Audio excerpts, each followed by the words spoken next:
하나님 갖다 빌기만 하면 다 주시는 분이다 라고 믿었다면 그게 잘못된 겁니다. 하나님이 원하시는 삶을 먼저 살아야 된다. 그래서 네가 내 말을 들으면 내가 네 말을 듣겠다.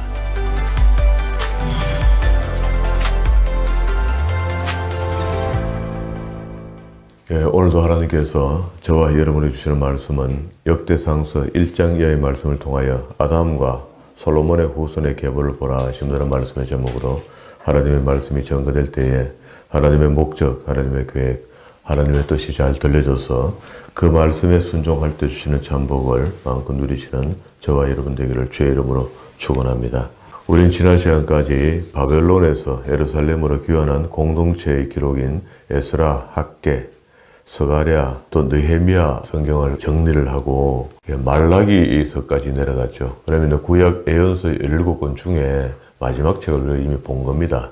이렇게 되면은 창세기부터 말라기까지 성경 전체를 다 역사서 중심으로 또 예언서 중심으로 다 보게 됐죠. 그러나 중간에 열왕기 상하서에 버금가는 내용들이 기록되어 있는 역대기 상하서 같은 내용을 기록합니다. 같은 시대의 이야기들을 기록하면서 이 저자가 에스라이기 때문에 에스라는 귀환에 있는 공동체에게 꼭 필요한 말씀들 중심으로 역사를 다시 한번 재구성해서 기록하는 것 같아요. 열왕기 상하서의 기록을 똑같이 옮기지만 열왕기 상하서에 없던 내용들을 많이 기술하고 백성들에게는 민족의 자긍심을 가질 수 있는 그런 어떤 글들을 많이 기록하게 됩니다. 그렇게 해서 크게 두드러지는 것을 보면은요, 역대기 상서에는 다윗의 전기를 많이 기록해요. 하서에는 솔로몬의 잘한 일들을 많이 기록해서 역사에 정언을 합니다. 왜 이제 이런 의도가 있죠. 돌아왔던 이스라엘 백성들이 먹고 살기도 힘들고 뭐 잘 안 되잖아요. 어렵죠. 돌아오니까. 그때 이야기가 지난 시간까지 우리가 다 본 거죠. 느헤미야까지 보고 말라기는 이제 느헤미야 시대가 지나가면서 하나님과 관계가 어슷해지는 과정을 이해하려 하면은 그리고 말라기를 끝에다가 따라서 보면은 느헤미야가 잠시 페르시아 돌아갔던 그 기간 공백 한 1년 남짓한 기간 속에 하나님과 예배가 없어져 버리는 그런 상황이 벌어졌을 때에 말라기라는 하나님의 사자가 나타나서 하나님의 말씀을 대언하는데 7차례에 걸쳐서 백성들과 옥신각신 싸우는 듯한 그렇게 주고받고 하는 이야기들을 기록하지만 그 내용이 11조를 하라고 기록된 책이 아니다. 그 11조의 곳간이 비었다는 것은 하나님과 백성의 사이에서 예배가 약화됐다는 것을 알게 한 겁니다. 그래서 그 이후로 이제 신약 시대까지 엘리야라 했잖아요. 엘리야라고 하는 세례 요한이 회개하라 천국이 가까웠다라는 선포가 있고 그 이후에 그리스도가 오시는 것을 세례 요한이 첩경을 열잖아요. 그리고 그리스도와 예수님이 한 6개월 정도 그렇지 않아요. 아비아 반열하고 따져보면은요. 세례 요한이 형이죠. 그러니 그런 시대 중에 그럼 다 시대는 다 그렇게 흘러가면 되는데 그럼 돌아왔던 에스라가 왜 역대기 상서 하서를 기록하고 또 역대기 상서 하서 속에는 없는 이야기들이 어느 부분들의 이야기인가 하는 것을 성경을 한번 정리는 해야 되겠다 싶어서 오늘 본문의 말씀을 엘레토로 둬서 유대 족보를 이야기한 겁니다. 이 족보를 가만히 보면 맹 우리 족보입니다. 아담과 셋과 에노스 이렇게 됐으니까 아담이 우리 위에 첫 번째 인류의 조상이잖아요. 그리고 우린 다 아담의 후손이 되는 거죠. 그러면은 이제 유대인들이 돌아와서 기록한 책이지만 우리에게도 맹 합당한 책입니다. 맞습니다. 그래서 4절에 보면은 노아 이후에 셈과 함과 야벳 이렇게 할 때 셈 아시아계, 함 아프리카계, 야벳 유럽의 조상들 된다. 그럼 우리 조상인 아시아계 조상이 셈의 후손인 우리가 맞죠? 그리고 이제 이런 그 족보들을 기록하는 이런 모습을 보면은요, 에스라 가면은 개인 족보를 설명하거든요. 그래서 유대인들한테 어필하기는요, 네가 제사장의 아들이면 증거를 내놔봐라 이렇게 이야기하면은요, 그 증거를 내놓는 게 족보입니다. 족보를 내서 나는 이런 사람이다 라고 이야기를 하는 거죠. 그러면서 제가 정리를 해보니 역대기 상서에 한 특수한 자료가 한 10개 그리고 하서에 한 20개 정도 특수한 자료가 있어요. 그러니까 열왕기 상하서에 없는 자료들이 여기에 다른 표현으로 표현되고 있는 것이 그만큼 있는데 이것도 양이 많죠. 양이 많은데 우리는 이제 면밀히 보기보다는 그런 것들 중심으로 열왕기 상하서에 없는 기록을 중심으로 전체 개요를 좀 정리하고 시간이 되는 대로 이렇게 몇 차례 보면 되겠다 이렇게 생각을 제가 했습니다. 그러면 이제 오늘 여기 역대기 상서 1장에서 이스라엘의 역사가 쭉 이야기되는데 이거는 아담에서부터 역사가 이어졌으니까 9장까지 역사가 쭉 이어져요. 9장 끝에 한번 봅시다. 9장에 가서 역사를 마무리할 때 9장 1절에 보면 온 이스라엘이 그 계보가 계수되고 이스라엘 열왕기에 기록되니라. 유다가 범죄를 인하여 바벨론으로 잡혀갔더니 먼저 그 본성으로 돌아와서 그 기업에 거하는 자 이스라엘의 제사장들과 레위 사람 느비딤 사람이라. 유다 자손과 베냐민 자손과 에브라임과 므낫세 자손 중에 예루살렘에 거하는 자 이렇게 했죠. 그러면 이제 에스라가 와서 1차 교환 공동체 족보를 기록했잖아요. 에스라서에 보면 그래 돼 있거든요. 에스라가 자기가 경험한 것을 기록할 때는 7장 1절부터 13장까지 자기 경험한 것을 기록하지만 1차에 돌아온 사람들의 이야기를 1장부터 6장 말미까지 있는 이야기를 기록했다 그랬잖아요. 그렇게 첫 번째 교환 공동체가 돌아왔을 때 사람들을 여기다 기록해놔요.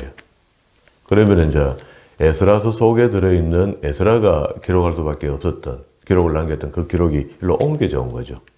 그래서 이제 역대기 하서 마지막 장 마지막 절에 가도요 고레스가 칙령을 내려준 것을 일부 기술로 해놨어요. 고레스 칙령의 이야기와 에스라서 1장 1절부터 고레스 칙령이 있는 이야기하고 내용이 똑같아요. 그러면 이제 이 에스라가 역대기 상하서를 기록했다는 증거가 거의 뭐 확실한 거죠. 자, 그러면 이제 그 역사를 잘 알고 율법을 잘 알고 있었던 당시에 법 맡은 관원장이잖아요. 이런 에스라가 귀환회가 돌아왔을 때 아주 작정하기를 자기가 돌아올 때도 내가 율법 가르치기를 작정했다, 작심했다 이렇게 하거든요. 그렇게 해서 하나님의 말씀을 바로 가르쳐야 되겠다 하는 그런 마음으로 왔지만은 섞여서 하는 무리들하고 관계가 있단 말이에요. 관계가 있으니까 족보를 아주 중요하게 기록을 남겼다. 그러면 1장부터 9장까지 족보고 그리고 이제 10장에 와서 사울의 이야기 짧게 해요. 사울은 우리가 열왕기 상하서를 봤을 때는 조금 전쟁하는 이야기 좀 있긴 있지만은 되게 말 안 듣고 하나님이 그 왕세운 걸 후회도 하시고 그리고 다윗을 계속 죽이려 하고 뭐 그런 이야기잖아요. 그런 이야기를 여기다 해놓고 귀환했던 바벨론에서 70년 동안 복역하다가 개우 사라가 돌아온 사람한테 그런 이야기 자꾸 하면은 김새잖아요. 우리말로 하면은. 그러니까 그런 거는 빼는 겁니다. 안 좋은 이야기는 덜 적고 의도적으로 뭐 빼고 싶어 뺀 게 아니고 목적이 달라서 그래. 책의 목적이. 그래서 그런 잘못된 부분들, 좀 모난 부분들 이런 것들은 좀 적게 적습니다. 사울의 이야기 적어놨잖아요. 10장 1절부터 14절인데 13절 보세요.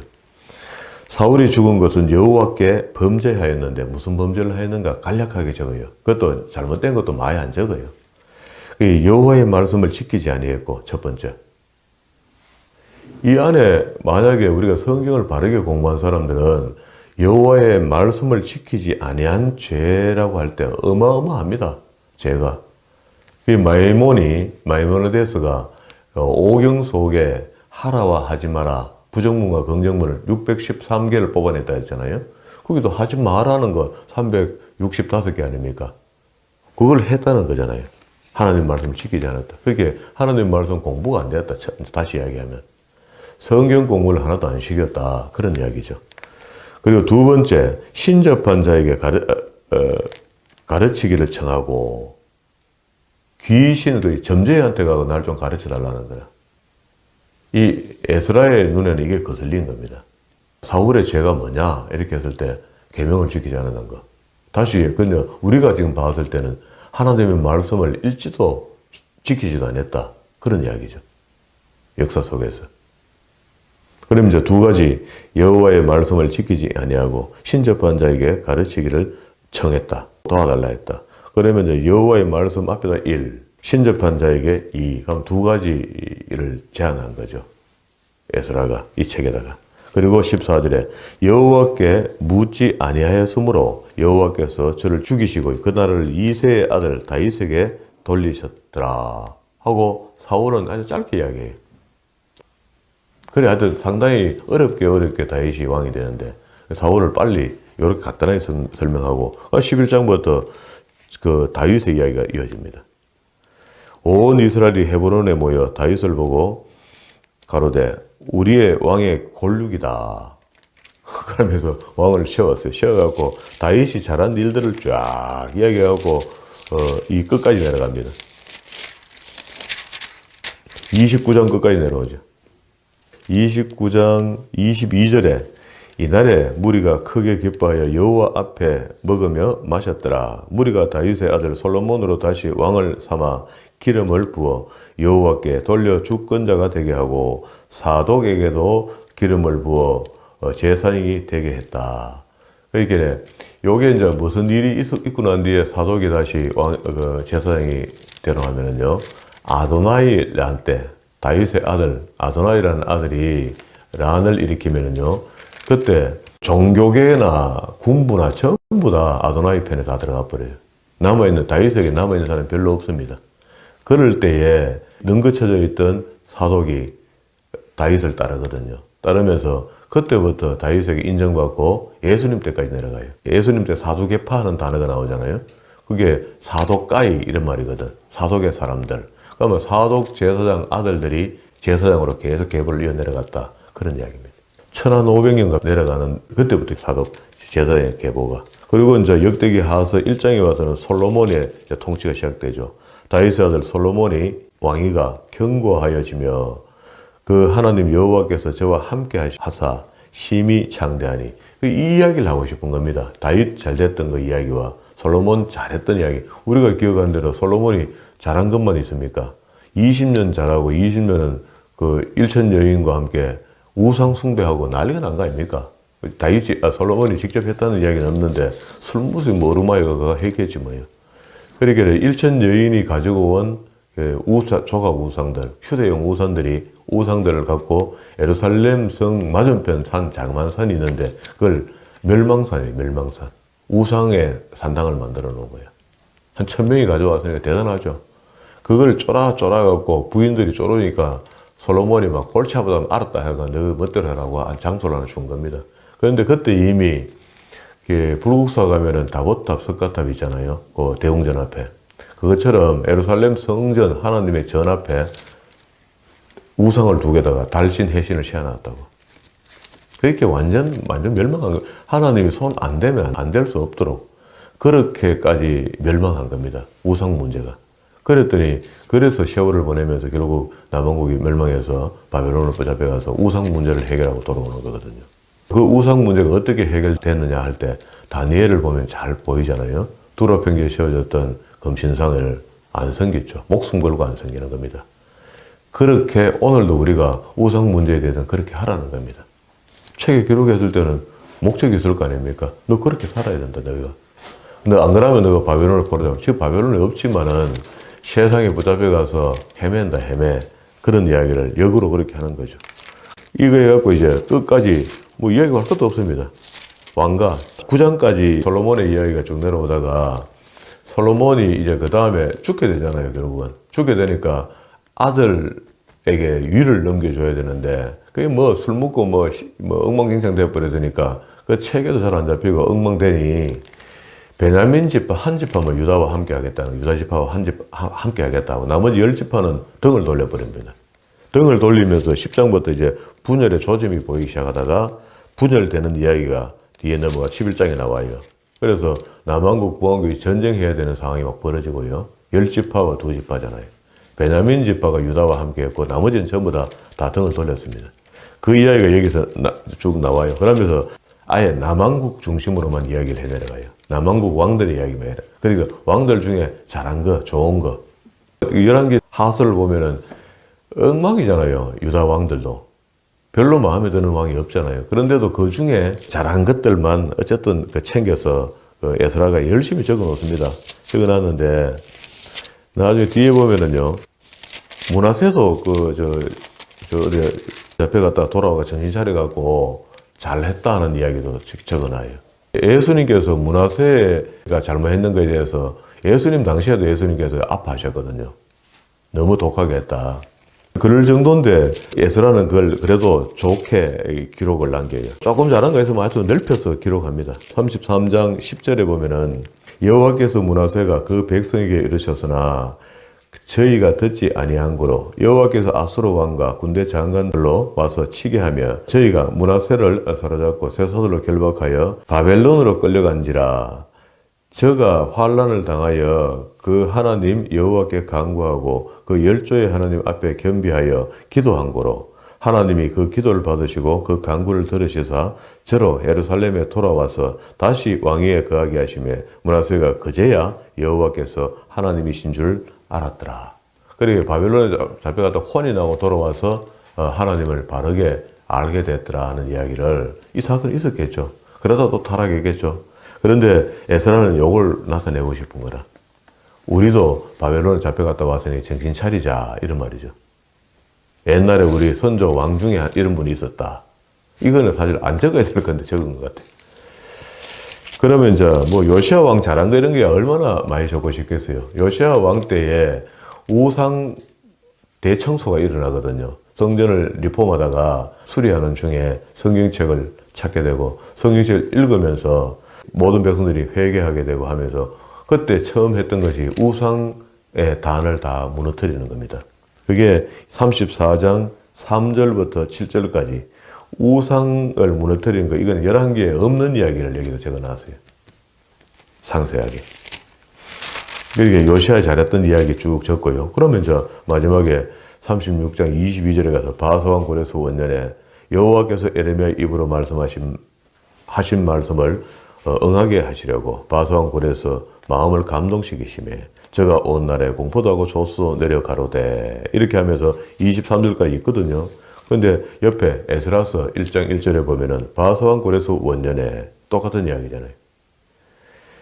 여호와께서 에레미야 입으로 하신 말씀을 응하게 하시려고 바사왕 고레스의 마음을 감동시키시매 요 이야기거든요. 이래서 이 앞에 책이 에스라가 기록한 책이라는 겁니다. 왜 성경에 역사의 기록이 열왕기 상하수에 잘 돼가 있는데 똑같은 이야기를 왜 적냐라고 이야기했을 때 에스라가 기록했고 에스라가 기록했다면은 돌아온 이스라엘 백성들에게 민족에 대한 자긍심을 다시 회복시켜 주려 하는 의도로 역사를 다시 한번 재기록했다. 그 기록했는데 기록 내용을 보니까 상서에는 다윗 중심으로, 하서에는 그 솔로몬 중심으로 기록하다가 그 북왕국은 아예 기록도 안 해요. 남왕국 중심으로 이야기가 끝내본다고. 왕들의 잘한 이야기들 중심으로 기록한다. 그 의도가 분명한 거라. 그래서 이게 성경이긴 하지만 그 기록할 걸 다 기록했는데 왜 안 기록했나? 역사 열왕기 상하수에 다 기록되어 있다. 우리도 이제 이야기한다면은 이수신 장군을 예를 들어서 이야기한다면은 잘한 것만 많이 부각되어 있지. 이수신 장군도 인간인지라 실수한 거 있을 거거든요. 근데 그런 건 잘 안 나타나요. 우리한테. 그런 의미입니다. 그리고 또 역사 속에 우리 뭐 조선왕조 속에 어떤 왕들이 솔직하게 기록했다 하지만은 역사 속에서 어떤 잘한 것들에 대한 이야기는 밖으로 많이 나왔지만 못한 것에 대해서는 그런 일도 있었더나 이렇게 놀랄 정도로 그걸 덮어둡니다. 그래 그걸 자꾸 들춰 왜 합니까? 피가 더러워지는데 우리가 옛날부터 그래 우리 민족성이 이런갑다 이렇게 된단 말이에요. 그런 어떤 의미의 의도의 책이 역대기 상하수다. 이러면 이제 사실 역대기 상하수는 다 배운 거야. 왜? 열왕기 상하수를 우리가 충실히 봤기 때문에. 그러나 이걸 이제 그냥 이렇게 덮어버릴 뿐만 아니라 이 안에 있는 중요한 이야기들을 못 보니까 중요한 특수한 자료들이 있다. 그렇게 열왕기 상하수에 없는 이야기들이 중심으로. 자, 1장 봅니다. 5절에 보면은 야베스의 아들 이렇게 나와 있고요. 8절에 함의 아들. 그리고 17절에 셈의 아들. 됐죠. 앞에 4절에 이야기하기는 셈과 함과 야벳 이래놓고 왜 또 야벳을 먼저 기록하노? 구약의 히브리어 어떤 글법에는요, 좋은 것을 나중에 기록하는 법이 있습니다. 그게 마지의 첫째 아들의 이야기를 뒤에 하는 거라. 그렇죠? 5절 야벳, 8절 함, 17절에 셈과 셈의 후손들. 셈의 후손이 아주 중요하죠. 셈이 이제 아브라함과 유다 계보가 내려오니까 아시아계. 그러면 보세요. 24절에 보세요. 셈, 아르박삭, 셀라, 에셀, 벨렉, 우르, 르우, 수룩, 나홀, 데라, 아브람, 곧 아브람이 개명해서 아브라함이 되죠. 24절부터 27절까지 이거 딱 묶어보세요. 묶어갖고 위에 옆에 뭐 밑에서 하든지 셈을 끌어당기면 되겠죠. 셈에서부터 그 노아의 아들 셈의 후손의 계보를 이렇게 간략하게 당겨 놓은 겁니다. 왜 이러냐면은 첫 번째는 야벳과 셈과 함 이야기를 괴갈적으로 해야 되고요. 그리고 실질적으로 지금 에스라 이 글쓴이는 셈의 후손의 이야기를 하고 싶은 거라 의도가 아까 셈이 있는데 또 적어놨잖아요. 여 밑에 17절에 셈의 아들은 엘람과 아수르와 아르박사 이렇게 적어놨잖아요. 근데 이래놓고 또 24절에 또 적어요. 이 족보를 기록할 때 셈의 중심으로 설명을 해주고 싶은 거라 의도가 있습니다. 의도가. 이거는 돌아온 이스라엘 백성들에게 아주 필요한 거죠. 우리 민족이 이런 민족이다. 우리가 백인 민족이다. 이렇게 표현하듯이. 자, 그러면 28절에 아브라함의 아들은 이삭과 이스마엘. 이제 이렇게 되면 이제 이야기가 구체적으로 내려오죠. 우리가 이제 창세기부터 내려오는 이야기가 이제 이 내용이잖아요. 32절에 아브라함의 첩 거두라에 낳은 아들 시므란과 욕산과 무단과 미디안과 아스박과 수여요. 욕산의 아들은 서바와 드단이요. 자, 그 밑에 내려오게 34절에 아브라함이 이삭을 낳으니 이삭의 아들은 에스와 이스라엘이더라. 이스라엘은 누구예요? 야곱이죠. 원래 이름이 바뀌기 전에 야곱인데 야곱의 이름을 바꿔서 이스라엘로 만들었죠. 그때쯤에 아들들을 통해서 애굽에 내려가게 되잖아요. 요셉 때문에. 내려가서 거기서 400년을 거하면서 한 가정, 한 족속이었는데 이제는 어떻게 해요? 민족으로 만들어냅니다. 나라로 만들어내요. 그 400년의 기간이 결코 그는 종으로 나라에 붙어 살았지만 애굽에 그 작은 일이 아니죠. 그 하나님은 400년을 그냥 기다려 주신 겁니다. 그때도 역시 요셉이라는 인물 하나를 보내갖고 틀을 잡고 이스라엘 백성들이 거기서 뿌리를 내렸잖아요. 내렸는데 모세라는 인물이 나타나기 전까지 계속 기다리는 겁니다. 하나님은. 그러니까 하나님은 그 집사님이 아무리 훌륭한 그 하나님의 일꾼이라도 훈련이 안 되면 안 써요. 문제는. 어떤 식으로든지 그 훈련이라는 시험을 통과하게 합니다. 아무리 제목이 좋아도 안 써요. 그 성경을 보면 그렇게 돼 있어요. 그렇게 기다리시는 거라. 그래도 우리는 될락하다가 막 세월 속에서 그냥 덮여서 넘어가는 것 같아요. 그 이제 모세라는 인물이 하나 등장되기 전에 모세도 태어나게 만들어갖고 그 우곡절이 있잖아요. 우곡절 속에 80년 동안 훈련받고 40년 서임 받는 겁니다. 공주의 아들로 40년, 20년, 40년이죠. 40대에서. 그리고 또 40대가 돌아오고 다시 하는 일 바짝 감나고 뭐 그런 120대 죽잖아요. 그럼 여기 이제 에스가 나왔으니까 에스하고 야곱하고 갈라지면서 에스의 계보는 이러하니라 하고 35절에 에스의 아들들은 엘리바스와 하면서 요래 내려와요. 38절에 셰일의 아들들은 하면서 셰일산의 이야기를 내요. 그러니까 거의 아지트 같은 수도단 말이야. 에스의 후손들이. 자, 그러면 이제 여기 38절에서 54절까지 족장들까지 이야기를 다 했어요. 에돔 땅에 있는 족장, 왕들까지. 그게 전부 다 후손들이죠. 에스의 후손들. 그리고 2장 1절에 와서 이스라엘 아들은 이러하니라 하고 아까 앞에 1장 34절에 에스와 이스라엘이라 하고 에스 먼저 이야기하고 뒤에 이스라엘 야곱을 이야기하는 거죠. 근데 이것도 사실은 기록하기를 야곱 이렇게 기록해야 되는데 이스라엘로 바로 기록해 놓는 거라. 그게 에스라의 의도입니다. 의도. 그러면 자 야곱의 아들들이 일하다가 야곱의 족보를 기록하는데 루벤과 시몬과 레위와 유다와 아사갈 서불론 단 요셉 베냐민과 납달리 갓과 아셀 이렇게 했죠. 이래서 이제 12지파로 이제 내려오는 건데 그리고 이제 이스라엘의 계보 쭉 이어지고요.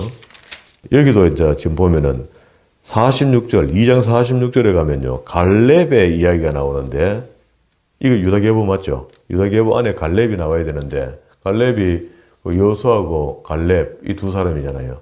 그 살아서 가나안 땅에 들어갔던 사람이잖아요. 그런데 그건 이제 갈렙이 유다계보에 있는데 유다계보에 있는 이름을 이제 넣어야 되는데 여기다 이제 갈렙의 첫 자녀들을 기록해놔요. 이런 것들도 아주 중요한 이야기죠. 그래서 갈렙의 첩 에바는 하란과 모사와 가세스를 낳고 밑에 또 하나 첩이 되어 있습니다. 48절에 갈렙의 첩 마가는 세벨과 하면서 밑에 아들들 나온 거. 이 이야기예요. 그리고 다시 3장 1절에 내려옵니다. 다윗이 헤브론에서 낳은 아들은 이라다 하고 암논, 다니엘, 압살롬, 아도니아, 스바다, 아드람. 우리가 이제 열왕기에서는 잘 안 나타나는 이름들도 섞여 있죠. 우리는 아도나이 하고 암논 알고 압살롬 알고 이렇잖아요. 근데 요게 개본 거라. 그러면서 3장 1절에 다윗이 헤브론에서 낳은 아들입니다. 7년 반 동안 여기 있을 때. 그리고 5절에 보면 예루살렘에 돌아서 입성해서 낳은 아들이 있습니다. 시므아와 소박과 다단과 솔로몬과 또 이팔과 밑에 쭉 있죠. 상당히 많습니다, 아들들. 전혀 이름도 모르고 열왕기에서는 거론도 되도 않은 이름들인데 아들들이 상당히 많아요. 다윗도 첩을 많이 뒀죠. 그렇게 그런 첩들에 딸려온 아들도 있을 것이고 뭐 이럴 겁니다. 자기 핏줄도 있을 것이고. 그리고 이제 10절에 와서요, 솔로몬의 아들 르호보암이 이제 왕이 되는데 포로 가기 전에 유다 계보를 딱 적어줘요. 얼마인지. 마지막 16절에 보면 시드기야 왕까지죠. 요 잡혀가기 직전이잖아요. 시드기야가 잡혀가는 것으로 남유다가 끝이 나니까. 그러면은 르호보암이 1대 왕이 되는 것이고 솔로몬의 아들. 솔로몬 당시에 르호보암과 르호보암이 두 사람 이름 비슷하죠. 그게 남왕국과 북왕국을 따로 갈라서 가잖아요.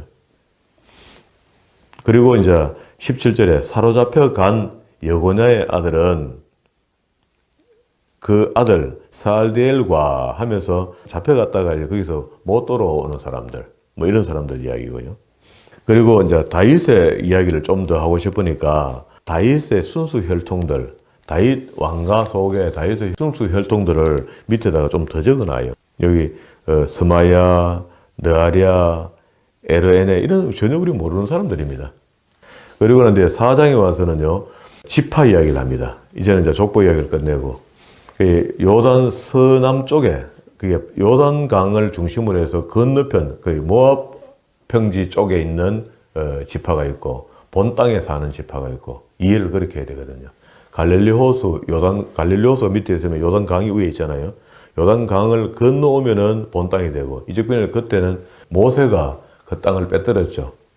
바산옥 왕의 땅을 빼뜨렸잖아요. 그 땅을 빼뜨렸던 것을 미리 빼뜨렸으니까 그게 초지가 있거든요. 물이 가깝고 하니까. 짐승을 많이 키우고 있던 지파가 두 지파 반이야. 세 지파에게 두 지파 반을 갈라서 미리 땅을 갈라준 땅이 있습니다. 9절과 10절에는요. 요거 이제 우리는 이게 이제 기도하는 내용이니 이걸 잘 빼서 써먹는 거죠, 우리가. 야베스의 기도라고 하죠. 야베스는 그 형제보다 존귀한 자라. 그 의미가 이름하여 야베스라 하였으니 이는 내가 수고로이 낳았다 함이었더라. 야베스가 이스라엘 하나님을 아뢰어 가로되 원컨대 주께서 내게 복에 복을 더하사 나의 지경을 넓히시고 주의 손으로 나를 도우사 나로 환난을 벗어나 근심이 없게 하옵소서 하였더니 하나님이 그 구하는 것을 허락하셨더라. 이거는 허락은 했지만 이게 이 당시에 돌아온 이스라엘 백성들에게 어떤 그 요구가 될 겁니다. 이런 욕심이 아니겠습니까? 하나님께서 우리에게 진짜 복을 좀 줬으면 좋겠는데 에스라는 이런 내용들을 기술할 때는 봐라 하나님께서 우리가 기도하니까 주시잖아. 야베스 그래 옛날에 복 받았다 하나 이 말을 적었지만 사실 이게 섭섭한 거죠. 우리가 진짜로 이제 바르게 받아들여야 될 것은 하나님의 말씀으로 돌아가서 성경을 잘 읽고 하나님의 말씀대로 지키고 살았더니 하나님께서 복을 주더라. 이렇게 적어야 이제 정사이거든요. 그런데 이 야베스는 뭐라 합니까? 내게 복의 복을 다하사. 이거 전부 육적인 겁니다. 복의 복을 다하사 지경을 넓히시고 주의 손으로 나를 도우사 나로 환난에서 벗어나 근심이 없게 하소서. 우리가 이제까지 성경 본 대로 보면은 복 받을 짓을 해야 복을 받는 겁니다. 근데 복 받을 짓 안 하고 그냥 대놓고 구하면은 기복신앙이 되어버리는 거죠. 그렇게 달라면 줄 듯이 이렇게 표현해 놓은 겁니다. 이거는 이제 그 당시 시대의 배경을 이제 이해하고 읽으면 이렇게 우리가 기도하면 안 된다, 사실은. 우리 그 앞도 뒤도 없이 야베스 기도를 빼가 벽에 붙여놓고 그걸 암송하면서 복 달라 하잖아요. 그렇게 해서는 하나님이 복 주기 곤란하다는 겁니다. 성경을 보니까 그렇잖아요. 그러면 그런 게 없으면은요, 복을 받을 만한 믿음이 내게 필요하고, 하나님을 향한 마음이 좀 뜨거워야 되고, 뭐 있어야 되죠. 그게 포함되어야 돼요. 우리는 지금 그렇게 않고, 가르치기를 교회 오기만 하면 복하고 잘 살게 된다. 잘 먹고 잘 산다라고 가르쳤고 천국 간다 했으니까. 천국 가는 거 맞습니다. 예수 그리스도를 믿어야 되고요. 예수 그리스도를 믿게 되면은 내게 거룩한 성화, 거룩한 삶이 나와야 됩니다. 이게 동시다발적으로 발생되면서 나타나면서 삶이 바뀌어지고 변화되고 하는 게 이게 나와야 되는데 예수 믿다고 돌았는데 더 못돼져가 있고 더 이상하게 돼가 있고 지능적으로 더 못되게 돼 있는 거라. 그런데 어떻게 그게 천국 백성이라 하겠습니까? 자, 그러면은 첫 번째 동편과 서편의 이야기인데 본 땅에 돌았던 사람들 중에 서남쪽 밑으로 이렇게 애굽 쪽으로 내려가는 쪽과 서쪽 해변 쪽으로 몰려있던 사람들의 땅이 4장 1절에 유다의 아들들과 이렇게 나왔죠. 유다 1. 그리고 24절에 내려와서 시몬의 아들들의 족보. 그리고 5장 1절에 와서 이제 요단 동쪽에 아까 이야기했던 대로 두 지파 반에게 준 거죠. 여기 두 지파 반 중에 하나가 루벤입니다. 루벤. 1절. 이스라엘 장자 루벤의 아들들은 이러하니라. 이 장자니까 장자의 명분을 한번 설명해 주는 겁니다. 그 에스라 이것도 의도죠. 요게 이제 특수한 자료입니다. 이게 우리 열왕기는 안 나오거든요. 루벤은 장자라도 그 아비의 침상을 더럽게 하였으므로 창세기에 나온 이야기입니다. 장자의 명분을 이스라엘의 아들 요셉의 자손에게로 돌아갔으나 족보에는 장자의 명분으로 기록할 것이 아니니라. 유다는 형제보다 뛰어나고 주권자가 유다로 말미암아 나왔을지라도 장자의 명분은 요셉에게 있느니라. 이렇게 해서 장자의 명분에 대한 이야기를 하면서 그 창세기 48장에 있었던 이야기를 다시 한번 요약해서 적어놨습니다. 그리고 11절에 내려와서 갓. 그러면 이제 루벤과 갓과 므낫세 반지파, 므낫세 중에 반 틈만 잘라서 너 여기 살아라 하고 준 거거든요. 미리 잘라준 땅이잖아요. 23절에 므낫세 반지파의 자손이 그 땅에 거하여 번성하여 바산에서부터 바알 헤르몬과 스닐과 헤르몬산까지 헬몬산 저 위에 우리 같은 백두산쯤 되죠. 그까지 미치도록 그렇게 했다. 그리고 이제 18절부터 22절까지 있는 이야기는요. 5장에 루벤 자손과 갓 사람과 므낫세 반지파에 나가 싸울 만한 용사 곧 능히 방패와 칼을 들며 활을 당겨 싸움에 익숙한 자. 그러니까 남자의 수를 계수할 때는 전쟁에 나갈 만한 사람을 이야기한다 그랬잖아요. 요런 요 이야기 그 이야기입니다. 그래서 익숙한 44,760인이더라. 저희가 하갈 사람 여드루와 나비스와 노닥과 싸우는 중에 이것도 열왕기에는 없는 전쟁입니다. 이제 없는데 이 사람들이 먼저 싸움을 했다 하는 이야기를 해갖고 전쟁에 이겼던 이야기를 합니다. 20절 후미에 하나님께 의뢰하고 부르짖음을 하나님이 들으셨습니다. 이때만 해도 전부 다 믿음으로 전쟁을 했죠. 이게 나타안의 전쟁입니다. 그랬더니 저희가 대적의 짐승 곧 약대 5만과 양 25만과 낙이 2천을 빼앗으며 사람 10만을 사로잡았으며 이게 전부 다 종 만드는 거죠. 섞여 사는 무리 만드는 겁니다. 그리고 25절에 이것도요, 열왕기에 없는 특수한 자료입니다. 25절부터 26절 두 개. 저희가 그 열조의 하나님께 범죄하여 하나님이 저희 앞에서 멸하신 그 땅, 백성의 신들을 간음하듯 섬긴지라. 두 지파 반이 동쪽에 떨어져 살면서 처음에는 잘하다가 뒤에 가면 갈수록 우상숭배에 빠져서 범죄하기 시작했더라 하는 이야기를 에스라는 알리고 싶은 거죠. 우리도 그래갖고 지금 잡혀갔다 온 거 아이가? 이런 말이잖아요. 옛날부터 벌써 이런 죄를, 우상숭배의 죄를 졌다. 그러면서 여기 지금 루벤과 갓과 므낫세 반지파를 사로잡아 할라와 하불과 하라와 고산 하숫가에 했다는 이거는 어디냐면 아수르가 내려가 북왕국을 멸망시키고 다 데리고 올라갔다. 그런 이야기입니다. 북왕국 멸망이라는 이야기를 이렇게 표현했어요. 6장에는요. 자, 또 다른 지파의 족보입니다. 레위 아들들 게르손, 그핫, 무라리요. 레위의 아들들이 게르손, 그핫, 무라리라 했는데 그핫의 아들은 아브라함과 이스할과 헤브론과 오시엘이요 하면서 아므람의 자녀는 아론과 모세, 미리암이요. 이러니까 이제 우리하고 확 가까워졌죠. 저 위에 이야기하다가 밑으로 확 내려왔다 그죠. 아론의 아들들은 나답과 아비후와 엘레아살과 이다말인데 나답과 아비후가 성전에 들어갈 때 조심스럽게 못 들어가고 레위기 11장에 보면 나와요. 그 술을 마시고 들어갔다가 죽었죠. 그리고 난 뒤에 아론에게 슬퍼하지 마라. 내가 주겠다. 하나님께서 그렇게 해요. 그리고 너희는 성전에 들어올 때 똑바로 해라. 법대로 해라. 이런 말 합니다. 레위기에 그렇게 이야기해요. 그러게 이제 하나님 계신 전에 들어갈 때 법도가 있단 말입니다. 지킬 법이 있는데 그걸 안 지키고 들어갔더니 나중에 술 먹은 것과 이야기해요. 술을 먹고 희미한 정신으로 돌아왔던 것을 하나님께서는 그 다른 불로 표현했거든요. 본심으로 돌아오지 않았다. 그리고 이제 그걸 죽고 난 뒤에 그러면은 또 다른 아들이 아론의 계보를 이어가야 되겠죠. 두 사람 날아가고 엘르아살과 이다말인데 엘르아살을 통해서 내려가요. 그 다음에 민수기 보면 비나스가 나옵니다. 이제 모압 땅에 도착했을 때 음행의 죄를 지을 때 비나스가 창을 들고 음행을 저지르는 남녀가 있는 지도층의 사람들입니다. 텐트에 들어가서 둘 다 찔러 죽여버리거든요. 죽일 때 그때 하나님께서 하나님의 마음이 풀립니다. 그러면 이제 비나스가 계보를 이어 내려가는 거죠. 그럼 밑에 자 다시 아비후와 엘레아살 이렇게 했죠. 엘레아살 동그라미 치고 밑에 비나스로 내려오죠. 엘레아살은 비나스를 낳고 비나스는 아비수와 붓기를 낳고 밑에 우치, 스가랴 계보를 따로 정리해 놓았습니다. 한 사람 계보로 내려가야 되니까 다 퍼져가 갈 수 없잖아요. 그리고 이제 밑에 8절에 아히두분 사독을 낳고 사독은 가면서 사독의 출발을 여기서 이제 뿌리를 잡아 놓는 거지. 족보 속에 넣어 놓은 겁니다.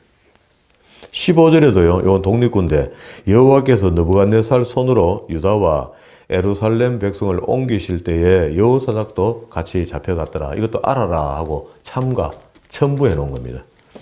그리고 이제 레위의 대제사장 계보는 이런데 레위의 아들들의 계보를 다시 설명해 줘요. 16절부터 레위의 아들들은 게르손과 그앗과 무랄이며 쭉 내려옵니다. 그럼 자 20절 게르손, 22절 그앗, 29절에 무랄이 이런 사람들의 아들들의 계보를 약전으로 적어놨어요. 31절에는요 성전 임무에 따르는 계보, 성전 안에서 해야 될 게 찬송도 해야 되고 성기도 만져야 되고 그랬잖아요.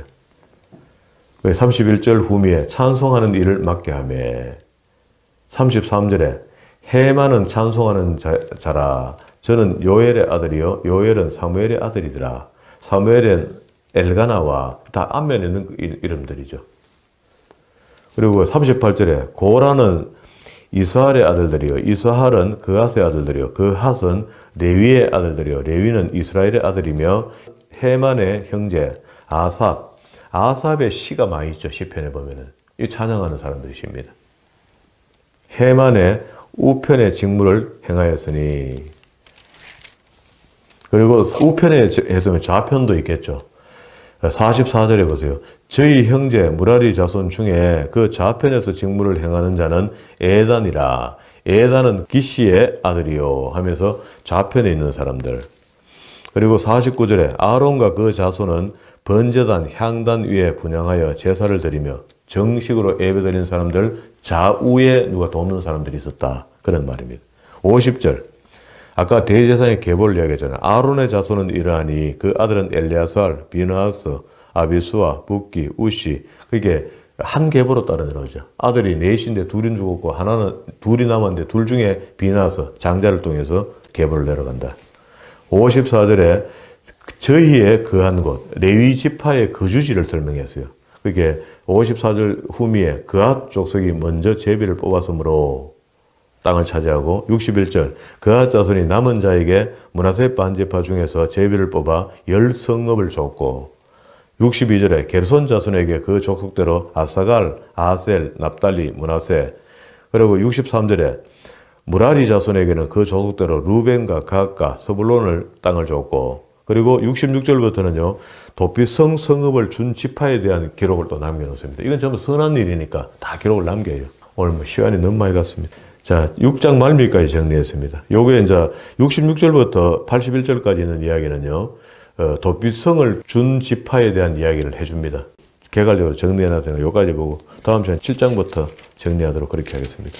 그래서 성경이 막연하게 이제 역사만 기록을 해서 우리한테 정보만 넘겨준다 이런 개념이 아니죠. 하나님께서 사람들에게 인간 세상에 관계되었던 모든 일들을 책 속에 기록하고 책이 우리에게 지금도 그때 하나님께서 그 백성들이 주신 말씀이 오늘날 우리에게 주시려는 의도가 있단 말입니다. 의도가 있는데 여기는 에스라를 통해서 하나님께서 그 당시의 백성들, 이스라엘 백성들에게는 이런 의미의 성경을 기록해서 역대기 상하서를 기록해서 주었지만 그쯤에서 기록해놓던 그 남았던 글들이 오늘 우리에게도 또 이스라엘 역사 속에서 없었던 내용들을 발췌해서 챙겨 보게 되므로 아까 우린 막무가내 야베스의 기도 암송해서 막 써먹었던 기도가 그게 한불에 좋은 건 아니구나. 의도적으로 봤을 때 에스라는 거기다 넣어서 이스라엘 백성들에게 용기를 주고 싶은 마음은 있었지만 진짜로 우리가 성경을 바르게 배우고 말씀을 공부하고 알았다 하면은 그렇게 해서 복은 안 온다는 것도 알아야 돼 이제. 하나님 갖다 빌기만 하면 다 주시는 분이다 라고 믿었다면 그게 잘못된 겁니다. 하나님이 원하시는 삶을 먼저 살아야 된다. 그래서 네가 내 말을 들으면 내가 네 말을 듣겠다. 이게 우리의 기도를 들어주겠다는 표현이잖아요. 그러면은 하나님께서 먼저 우리에게 주신 명령의 말씀, 그게 이 말씀이 성경 66권으로 스토리로 되어 있지만 그 중에 핵심이 오경 속에 들어있더라. 그게 오경을 잘 이해하고 신약의 사복음서에서 가장 핵심되는 이야기가 산상수훈의 이야기인데 이 내용을 정리해 봤더니 그때 그 율법이 다시 영적으로 재해석돼서 우리에게 신약시대 그리스도께서 우리에게 복음으로 주신 거더라. 그래서 나중에 요한 1서 2서 속에서 이야기합니다. 지금 내가 너희에게 쓰는 이 글은 옛 계명이다. 새롭게 하면 새 계명을 쓰는 게 아니다. 새 언약이 아니다. 이거는 주님께서 이미 인지 오셔서 우리에게 주신 그 옛 계명을 내가 다시 너희한테 써서 보내는 거다. 이렇게 표현을 해요. 그러면 우리가 지금 우리가 배우고 있는 게 바른 게 맞죠. 제게 지금 열어서 보여주신 걸 바르게 지금 설명했고 여러분들은 그걸 어렵지만 그걸 배워야 됩니다. 그렇게 한 번만 인식되고 이해가 되면은요 나머지 글들은 오늘도 우리 야베스의 글을 우리는 이거 복된 글로 읽을 수 있지만 시대적 배경으로 봤을 때는 복된 글로 줬지만 사실은 복이 아니잖아요. 희망을 좀 가져라는 의미는 있지만 그렇게 빌어가 복이 오겠습니까?